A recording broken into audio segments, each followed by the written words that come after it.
بسم اللہ الرحمن الرحیم۔ سامعین کرام، آج کی اس مختصر ویڈیو میں جس مسئلہ کو بیان کرنا مقصود ہے، کیا تسبیحات بغیر وضو کے پڑھا جا سکتا ہے؟ تسبیحات سے مراد سبحان اللہ، الحمدللہ، اللہ اکبر، یعنی اللہ کا نام لینا، اللہ کا ذکر کرنا، اس کی تسبیح و تحلیل کرنا، اس کی عظمت و کبریائی کے نام لینا۔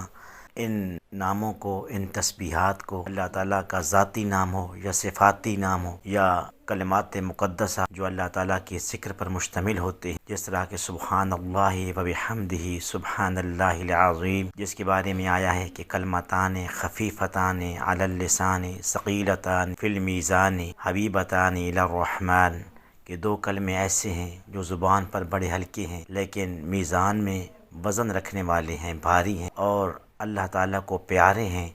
وہ کلمے دو کیا ہیں؟ سبحان اللہ و بحمدہ سبحان اللہ العظیم۔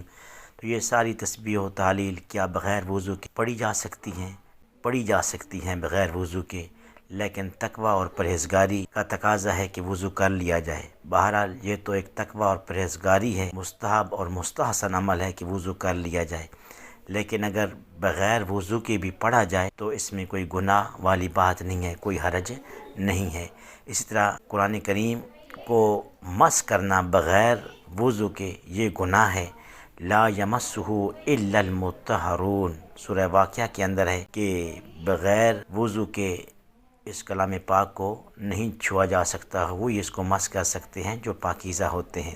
لیکن اگر کوئی زبانی پڑھ رہا ہے بغیر مس کیے تو اس کی بھی اجازت فقہاء کرام نے دی ہے کہ بغیر وضو کے پڑھا جا سکتا ہے لیکن مس نہ کرے۔ تو بہرحال یہ ایک فتویٰ ہے، جائز ہے۔ تقوی اور مستحسن بات یہ ہے کہ وضو کر لیا جائے۔ اور تسبیح جو منکوں کی صورت میں مالا سی بنی ہوتی ہے، اس کو عام طور پر تسبیح کہا جاتا ہے۔ حقیقت میں یہ آلہ تسبیح ہے اور عربی میں اس کو مصباح کہا جاتا ہے۔ تو تسبیح کا مطلب تو ہوتا ہے کہ اللہ کی پاکی بیان کرنا، تو اس کو ہم تسبیح کہہ دیتے ہیں جو منکوں والی ہوتی ہے، مالا سی بنی ہوتی ہے۔ حقیقت میں عربی میں اس کو مصباح کہا جاتا ہے۔ تو کیا اس کو بغیر وضو کے مس کر سکتے ہیں؟ تو بغیر وضو کے اس کو بھی مس کیا جا سکتا ہے۔ صرف قرآن پاک جیسے مقدس کلام کو اور تفسیر و حدیث والی کتابوں کو بغیر وضو کے مس نہیں کرنا چاہیے۔ اللہ تعالیٰ سمجھ کی اور عمل کی توفیق عطا فرمائے۔